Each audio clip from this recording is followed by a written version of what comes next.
አብይ ገዳይ ነው። ሞርሚኮ ኩን አሞ ቡላዴሙን ነጀባቻ አሞ ቡላዴሙን ናቃሚኮ አከከነት ጅረ ጀቹ የአበሻ ሙስሊም የተባረከ ነው።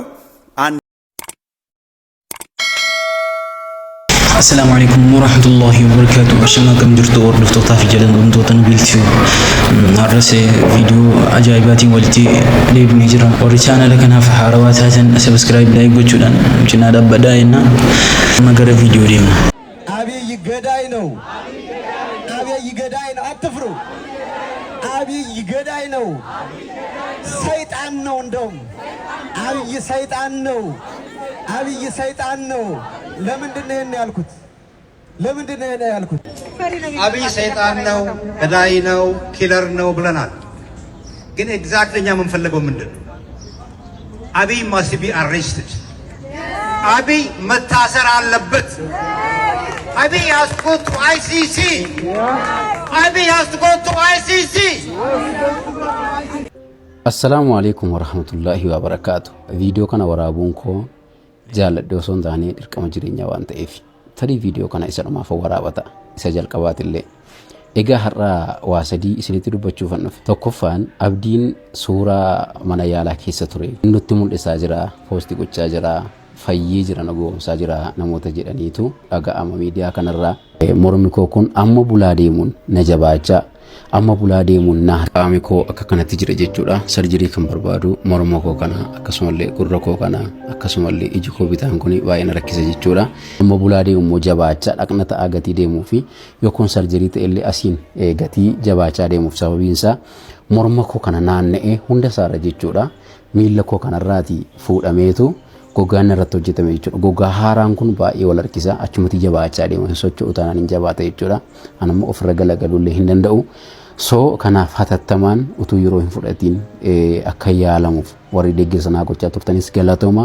Ammallee warri deeggarsa naa gochuuf jettan hatattamaan akkasin naa gootan kabajaa fi jaalala obbolummaatiin isin gaafadha jechuudha. Faalaan keessa jiru kana fakkaata jechuudha.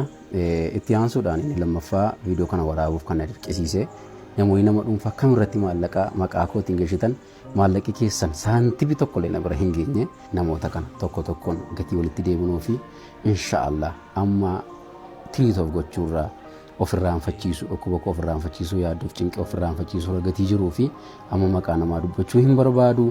Yaala koo booda garuu inshaallah walitti deebiin isin warri maallaqa ergitan rasiitii keessan na erguun dagatiina warri na ergitanis jirtu galatooma. Warri gocha kana raawwatan immoo hundumti isaanii yaala koo booda gocha isaaniif gaabbuu akka isaan danda'anitti gara hawaasaatti finnee irratti dubbachuun hin danda'ama jechuudha. Rasiitii keessan karaa telegiraamii 919533120 jedhu irratti nu erguu dandeessu jechuudha. Rasiitii keessan isin warra galataati. Garuu maallaqa keessan karaa kamiinuu nama dhuunfaa eenyuun ta'e eenyuun karaa nama dhuunfaa tokkollee maallaqii deeggarsaaf nu bira ga'e tokkollee hin jiru jechuudha. Inni sadaffaa fi inni dhumaa dirqamsiisee waan taarana fide akkuma beekamu hospitaalii biyya keessaa Keerlaand riferii naa barreessee ture jechuudha. Riferiin kunis biyya Turkiitti ilaalamee qorannoo erga gaggeeffamee booda yaalii koof wanti taasifamu performaan naa deebi'ee ture. Performaan naa deebi'ee ture maallaqii isaan na gaafatanii doolaara Ameerikaa 55,000 fi 400 yookiin immoo qarshii Itoophiyaatti miliyoona 10. Kana jechuun qarshii muraasa qofa na hanqataa jechuudha. Egaan akkuma beekamu amma kan nu irra jirru gara miliyoona 4 wayiidha. Gara miliyoona 6 nu hanqata jechuudha. Isa kanaaf namooti rabbi isinii laaffise namooti waa rabbi waa isin bira kaate deeggarsa keessan haalaan deeggarsa obboloota koo deeggarsa obboleettii koo haalaan yeroo ammaa kana gatii na barbaachisuu fi akkana cina dhaabbattan kabajaan isin gaafachuu barbaada. Kanaaf qarshii miliyoona 6 jechuun namoota baay'eef yoo walitti dhufaniif xiqqaadha. Anaaf garuu ba'aa guddaa ta'uu danda'a. Kanaaf yaa obboloota koo rabbi hamaa kana fakkaatu rakkina kana fakkaatu adagaa kana fakkaatu isinirraa haa qabu jecha deeggarsi keessan humni keessan yaadaan kallattii garaagaraatiin nu deeggaruun baay'ee waan na barbaachisee fi akka obboleessa tokkootti akka obboleettii tokkootti akkasiin na bira dhaabbattan kabajaan isin gaafachuun barbaada. Wassalaamu alaykum warahmatullahi wabarakaatu. እንደምነግራችሁ ነብዩ ሙሐመድን ክብርና ረመት በሳቸው ላይ ይሁን ከልቤ ወዳቸዋለሁ። ለምን መሰላችሁ ወዳቸው? እሳቸው የተወለዱት መካ ነው፣ ያደጉትም መካ ነው። ነገር ግን ስለ መካ ከመጻፋቸው በፊት ስለኛ አገር ቅድም አባቴ ፕሮፌሰር እንዳሉት እውነተኛይቱ ምድር እንደገና ደግሞ መርቀዋታል። ስለዚህ እኛ ኦርቶዶክሳውያን ከሙስሊም ጋር ያለን ግንኙነት የነቢዩ ምርቃን ራሱ አበሻውያን ስለሆን ይህንን በማሰብ እንደ አባቶቻችን በእውነቱ እንኳን የብዙ እምነት አባት የሆኑትን ቀርቶ የኛ መጽሐፍ ምን ይላል? አንደኛ ጴጥሮስ ምዕራፍ 2 ቁጥር 17 ላይ ሁሉን አክብሩ ይላል። እንደገና በሃይማኖት አባትነት ደግሞ የሐዋርያት ሥራ ምዕራፍ 23 ቁጥር 5 ላይ የሃይማኖት የሌላውን የሃይማኖት አባት እንደዛው አክብሩ ይላል። ነቢዩ ሙሐመድ ደግሞ ለኛ እሴታችን ናቸው። ቅድም እንዳሉ በአረቡ አገር የአበሻ ምድር እንድትታወቅ ስለሰሩልን ለዚህ ውለታ ልንወዳቸው ይገባል። የጥንቷን ሙስሊምና ክርስቲያን የሚዋደድባትን ድንቅ የሀበሻ ምድር እግዚአብሔር ይመልስልን። ኖቲ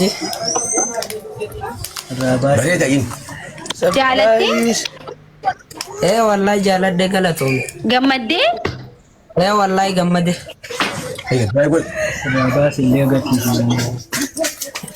ዋና ናቲ ገመዱ ለሺ እሺ በጋ ገመዴ ኮብሉ ከንኬ ከን አርኬ ገመዴ ወላሂ አኑ ማሻአላህ እዱ ገለቶም ያጄ አረ ምስኪና ረኮን ቀቡ አማ ቢልቢላ የሲፊን ኤርጋ ቢልቢላ የሲፍ ጎደቴ አኒ ሲፊን ቢልቢላ አትስና ቢልቢልታ ኮብሌቲቲ አም ግዝም ሁንዳው ሲብራ ዳበዳ kuma beekamutti gargaarsi uummanillee gargaarsa siif godha miidiyaa tokko tokkollee dubbisuun ture miidiyaallee dubbisuun ture akka si dhiyeessaniif jechuu gargaarsi kan kee akka Oromoo qofatu sun akka Itoophiyaatti akka deemu waan barbaaduuf nama hedduutu Oromoo bichaa osoo hin ta'in ijoollee hedduu namoota hedduu sabaaf sablammii hedduutu si gargaaru barbaada si bira dhaabbachuu barbaada si galee kanaafuu akkaawuntiin akkuma beekamutti akkaawuntiin amma banamee uummanni ni beeka ustaazota imaamota ganda saniitiin kan akka abbatti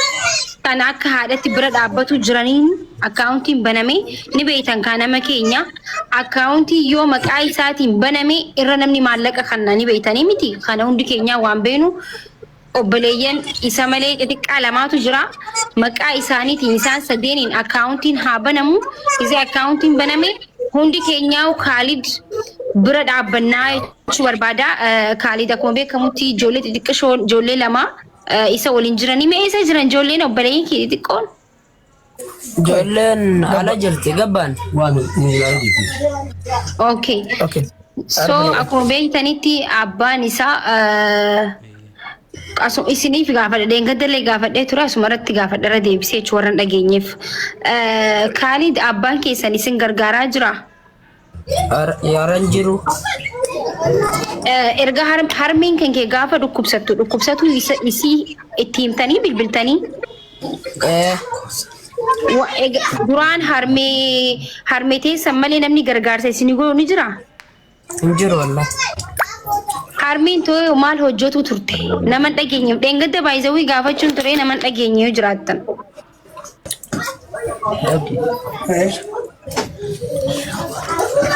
Dubbaddu Khalid. Sana dubbachuu jirtaasa? Harmeen kee maal hojjetaa isin guddisuu turte? Suuqii shaqaxa. Abbaan keessan takka isin gargaaree hin beeku? Hin beeku wallahi waa takka. Amma ijoollee tana ka guddisu si malee namni biraa hin jiru jechuudha miti namni si gargaaru.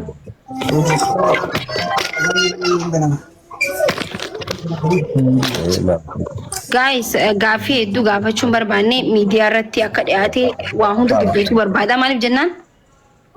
Maaltu isa baaseenna dheengaddalee gaaffii isa